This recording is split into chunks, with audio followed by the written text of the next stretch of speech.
Hello दोस्तों, कैसे हैं आप लोग। आई होप कि आप लोग अच्छे होंगे। दोस्तों, इस वीडियो में मैं आप लोग को एमएसएमई में रजिस्ट्रेशन का फुल प्रोसेस बताने वाला हूं कि किस तरह से आप घर बैठे अपनी कंपनी के एमएसएमई में रजिस्ट्रेशन कर सकते हैं बिना किसी फीस का। तो दोस्तों, सबसे पहले आप लोगों से रिक्वेस्ट करूंगा कि चैनल को सब्सक्राइब नहीं किया है तो प्लीज़ सब्सक्राइब दो चैनल और बेल आइकन को दबाना बिल्कुल मत भूलिएगा। तो दोस्तों, एमएसएमई में रजिस्ट्रेशन करने के लिए सबसे पहले जो इसका जो साइट है वो मैं बता दूं कि udam registration.gov.in इस तरह के टाइप गूगल पर करना है और इंटर करेंगे तो इस पेज पे आएंगे। यहाँ पे सबसे ऊपर वाला ही इस पे आपको क्लिक करना है।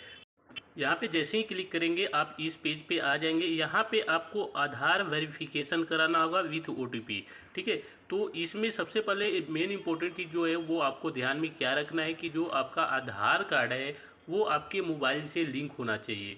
तो ये चीज़ आपको पहले से कंफर्म कर लेना है। अगर आधार कार्ड मोबाइल से लिंक नहीं है तो उसको पहले लिंक करवाएंगे, फिर उस आधार को यहाँ पे यूज करेंगे। ठीक है, तो आधार नंबर यहाँ पे डालना है।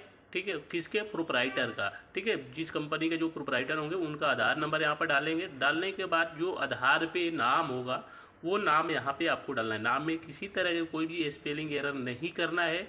अगर इसमें नेम में किसी तरह का कोई भी स्पेलिंग एरर होगा तो ये वेरिफिकेशन नहीं हो पाएगा। तो ये चीज़ आपको ध्यान से करना है। उसके बाद यहाँ पे टिक पे क्लिक करना है और then validity and continue OTP पे क्लिक करना है। जैसे ही क्लिक करेंगे थोड़ा सा प्रोसेस लेगा। उसके बाद आपको एक जो मोबाइल नंबर जो लिंक होगा आपके आधार से उस पे आपको एक ओटीपी जाएगा और उस ओटीपी को यहाँ पे आपको डालना है। तो मान लीजिए यहाँ पे मैंने इस पर क्लिक किया। क्लिक करने के बाद हमारे जो मोबाइल नंबर है उस पर हमारा एक ओटीपी आया है और यहाँ पे मोबाइल नंबर का लास्ट के 4 डिजिट भी यहाँ पे आपको शो हो रहा है किस नंबर पे आपको ओटीपी आया होगा। तो जो ओटीपी आया है मोबाइल नंबर का उसको यहाँ पे हम डालेंगे और उसके बाद यहाँ पे हम वैलिडेट पर क्लिक करेंगे। जैसे ही क्लिक करेंगे थोड़ा सा टाइम लगेगा क्योंकि ये सर्वर काफ़ी बिजी चल रहा है। एमएसएमई में बहुत से लोग रजिस्ट्रेशन कर रहे हैं तो इसके वजह से ये सर्वर काफ़ी बिजी है। थोड़ा सा हो सकता है टाइम ले। उसके बाद जैसे ही आपका जब कंप्लीट होगा तो यहाँ पे आपको लिखा आएगा कि your Aadhaar has been successfully verified. ठीक है, उसके बाद नीचे सेकेंड नंबर में आपको अपना पैन वेरिफिकेशन करना होगा। तो सबसे पहले यहाँ पे अपना प्रोपराइटर जो होंगे वो प्रोपराइटर का यहाँ पे पैन का वेरिफिकेशन होगा। तो सबसे पहले हम यहाँ पे सिलेक्ट करेंगे कि आपकी जो कंपनी है वो किस तरह की है, पार्टनरशिप है, प्राइवेट लिमिटेड है, पब्लिक लिमिटेड है या इंडिविजुअल है। ये जो भी होगा यहाँ से आपको सिलेक्ट करना है। जो लिस्ट आएगा इसमें सिलेक्ट करना है। सिलेक्ट करने के बाद आपको अपना पैन नंबर यहाँ पे मेंशन करना होगा। किसका पैन नंबर, प्रोपराइटर का। ये चीज़ें मैं बार बार इसलिए कर रहा हूँ कि किसी और का आप पैन नंबर ना डाल दें। तो यहाँ पे प्रोपराइटर का पैन नंबर डालेंगे। देन उसके बाद पैन वैलिडिटी पे नीचे यहाँ पे क्लिक करेंगे। पहले टिक करेंगे, टिक करने के बाद यहाँ पे पैन वैलिडिटी पे क्लिक करेंगे। तो जो टाइम लगेगा क्योंकि सर्वर की जो टाइम लगेगा वो टाइम लगेगा। उसके बाद आपको यहाँ पे जो पैन है वो भी वेरीफाइड हो जाएगा अगर किसी तरह का कोई भी एरर नहीं होता है तो। ठीक है, तो यहाँ पे जब क्लिक किया तो हमने यहाँ पे देखा कि क्या कि हमारा जो पैन नंबर है वो भी has be PAN your PAN has been successfully verified है, यानी जो हमारा पैन भी था वो सक्सेसफुली वेरीफाइड हो गया। उसके बाद हम यहाँ पे सिंपली कंटिन्यू पे क्लिक करेंगे। कंटिन्यू पे क्लिक करने के बाद थोड़ा सा आपको इसमें अब डिटेल अपना फिलअप करना होगा जो कि आगे मैं इसमें आपको बताने वाला हूँ। तो वीडियो को बिल्कुल स्किप नहीं करिएगा क्योंकि थोड़ा सा भी मिस्टेक करेंगे तो आपको कुछ ऐसी जानकारी होगी जो हो सकता है कि मिस हो जाए। सबसे पहले यहाँ पे आपसे पूछेगा have you filed the ITR previous year. ये आपके पैन नंबर से ऑटोमेटिक आएगा। यहाँ पे आपको कुछ नहीं करना होगा। आपके अगर पैन नंबर से प्रीवियस ईयर का अगर आपने ITR फाइल किया होगा तो यस पे टिक आएगा, अगर नहीं किया होगा तो नो पे आएगा ऑटोमेटिक। यहाँ पे आपको कुछ नहीं करना। देन उसके बाद do you have GST number, अगर आपके पास है ये तो यस करेंगे, नहीं है तो नो करेंगे। ठीक है, उसके बाद यहाँ पे उधम रजिस्ट्रेशन के इसमें अब आपको कुछ डिटेल आपको फिलअप करना होगा। सबसे पहले जो है यहाँ पे पैन नंबर और आधार नंबर के हिसाब से आपका नाम ऑटोमेटिक आएगा। यहाँ पे आपको कुछ छेड़ना नहीं पड़ेगा। देन उसके बाद मोबाइल नंबर डालना है, ईमेल आईडी डालना है और उसके बाद नीचे यहाँ पे अब आएंगे कुछ डिटेल यहाँ पे दिया है कि कौन सी कैटेगरी में कितने परसेंटेज है।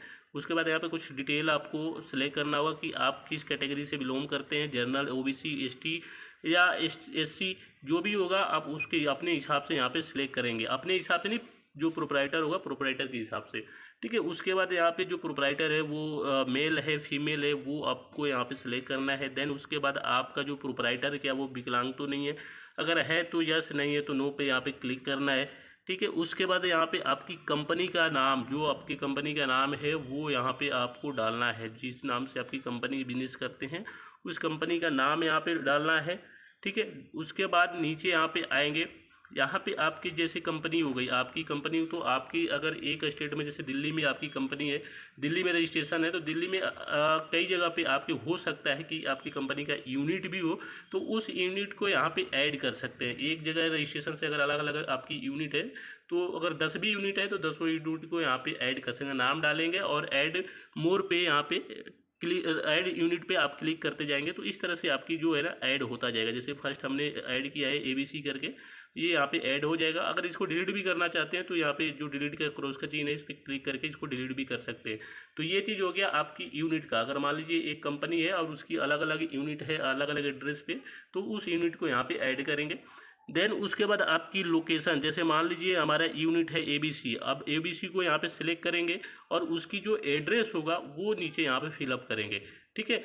ऐसे ही जितने भी यूनिट होगा आपको ऐड करना है, ठीक है, यूनिट को, और उसके एड्रेस आपको डालते जाना है। तो यहाँ पे नीचे देखेंगे कि ऐड प्लांट जो है ना, जैसे मान लीजिए 5 आपकी यूनिट है, तो बार बार ऐसे करके आपको अपनी एड्रेस उसका हर यूनिट का आपको डालना होगा। उसके बाद नीचे यहाँ पे ऑफिशियल एड्रेस, जो आपके ऑफिस का एड्रेस होगा वो आपको यहाँ पे डालना है। अगर मान लीजिए एक ही है तो आपको एक सेम कर देना है, अदरवाइज आपको जो भी ऑफिस का एड्रेस है वो आपको यहाँ पे डालना है।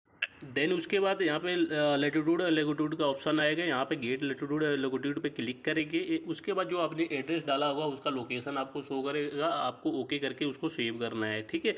देन उसके बाद आप इससे यहाँ पे पूछेगा अगला कि आपका जो प्रीवियस पीछे का कोई उद्यम रजिस्ट्रेशन है, अगर है तो आपको प्रीवियस उद्यम पर आपको क्लिक करना है और आपको रजिस्ट्रेशन नंबर डालना है, अगर नहीं है तो ना पे क्लिक करना है। देन उसके बाद आपको स्टेटस ऑफ इंटरप्राइजेज, आपका जो डेट ऑफ उसमें आपको पूछा जाएगा डेट ऑफ इनकॉर्पोरेशन, आपको यहाँ पे डेट सेलेक्ट करना है। आपको कौन सा डेट सेलेक्ट करना है, करेंट डेट सेलेक्ट कर सकते हैं या पास्ट का डेट यहाँ पे सेलेक्ट कर सकते हैं। उसके बाद आगे पूछेगा कि आपका जो बिजनेस है यहाँ पे आपकी जो प्रोडक्शन का काम है वो स्टार्ट हो गया है या नहीं, तो यस या नो पे आपको टिक करना है, ठीक है। उसके बाद यहाँ पे आपकी डेट और जो जिस डेट से आपकी बिजनेस प्रोडक्शन स्टार्ट हुआ उसका डेट आपको यहाँ पे डालना है।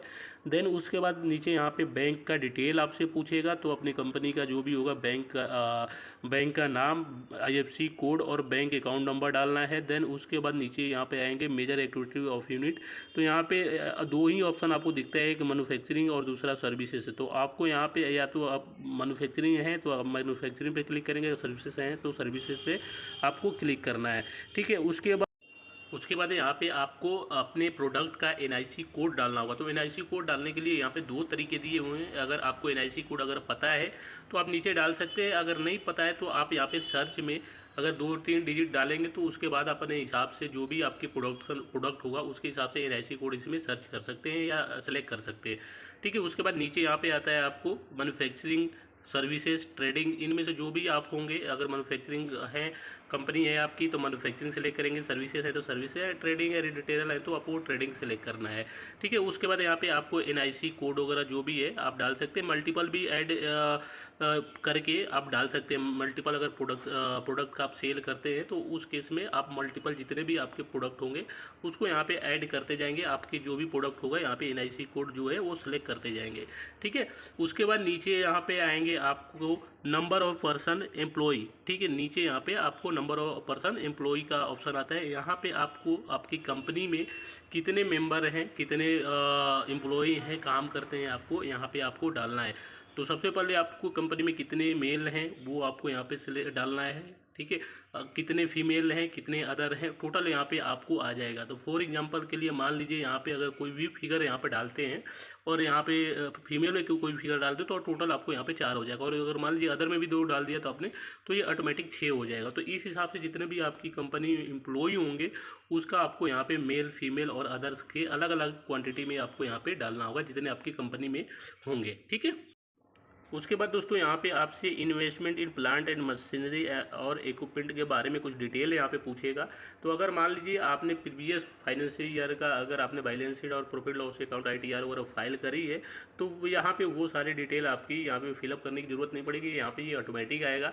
लेकिन अगर आप नए टैक्स पेयर हैं, आपने अभी बिजनेस स्टार्ट किया है, तो उस केस में यहाँ पे आप वो डिटेल डाल सकते हैं कि आपकी प्लांट एंड मशीनरी कितना है, इन्वेस्टमेंट कितना है, वो यहाँ पे आप डाल सकते हैं, ठीक है ना। अगर नए टैक्स पेयर हैं, तो नए आपने बिजनेस स्टार्ट किया है, तो उस केस में यहाँ पे आप मैनुअली डाल सकते हैं। अगर आपने पिछले भी ईयर का अपने बैलेंस शीट और प्रॉफिट लॉस अकाउंट अगर फाइनल किया तो वो चीज़ ऑटोमेटिक आएगा। उसके बाद यहाँ पे टर्नओवर, तो आपकी टर्नओवर भी वही सेम आपकी यहाँ पे है। अगर आप प्रीवियस ईयर का आपने बैलेंस शीट वगैरह फाइनल किया है, प्रॉफिट लॉस अकाउंट फाइनल किया है, तो ऑटोमेटिक आएगा। अगर आप नए टैक्स पेयर हैं तो यहाँ पे आप जीरो डाल के आगे इसको बढ़ सकते हैं, ठीक है ना। उसके बाद नीचे यहाँ पे कुछ आपके डिटेल हैं, इसमें अगर आप इनमें से किसी में भी आप इंटरेस्टेड होंगे तो आपको यस करना है, अगर किसी में आप इंटरेस्टेड नहीं है तो नो करते चले जाएंगे, ठीक है ना। तो आप अपने हिसाब से आप यहाँ पे एक बार पढ़ लेंगे और पढ़ते जाएंगे, और जिसमें भी आपको लगेगा कि नहीं हम इसमें इंटरेस्टेड हैं तो उसको आपको यस करना है, और जिसमें आपको इंटरेस्टेड नहीं होंगे उसको आपको नो कर देना है, ठीक है। उसके बाद नीचे यहाँ पे आएंगे, आपके डिस्ट्रिक्ट इंडस्ट्रीज सेंटर आपसे पूछेगा, तो जो आपने एड्रेस आपने फिलअप किया है ऊपर, उसके हिसाब से यहाँ पे डिस्ट्रिक्ट आएगा। आपको वो चीज़ आपको यहाँ पे सेलेक्ट कर लेना है। डिस्ट्रिक्ट इंडस्ट्री सेंटर यहाँ पे नाम आएगा, वो आपको यहाँ पे सेलेक्ट कर लेना है। सिलेक्ट करने के बाद यहाँ पे टिक करना है। देन उसके बाद यहाँ पे submit and get final OTP पे क्लिक करेंगे, तो आपके जो मोबाइल नंबर होगा उस पर OTP जाएगा, और OTP डालने के बाद जब क्लिक करेंगे सबमिट करेंगे तो ये आपकी इस तरह से सबमिट हो जाएगा। आपकी कुछ जो रजिस्ट्रेशन होगा वो इस तरह से रजिस्ट्रेशन हो जाएगा। तो आई होप कि आप लोग को ये वीडियो पसंद आएगा, क्योंकि इस तरह से मैंने डम्मी आप लोगों को बताया, लाइव तो नहीं बताया मैंने, डम्मी बताया कि इस तरह से आप इसकी प्रोसेस कर सकते हैं घर बैठे। बिल्कुल आसान तरीका है, कोई ज़्यादा है नहीं, बिना किसी फीस का। अगर बाहर कराने जाएंगे तो आपको कम से कम 1000-1500 रुपये तो पक्का लगने वाला है। आप घर बैठे ही इस प्रोसेस से आप कर सकते हैं। आई होप कि वीडियो पसंद आया होगा। मिलते हैं नेक्स्ट वीडियो में। जय हिंद, जय भारत, धन्यवाद।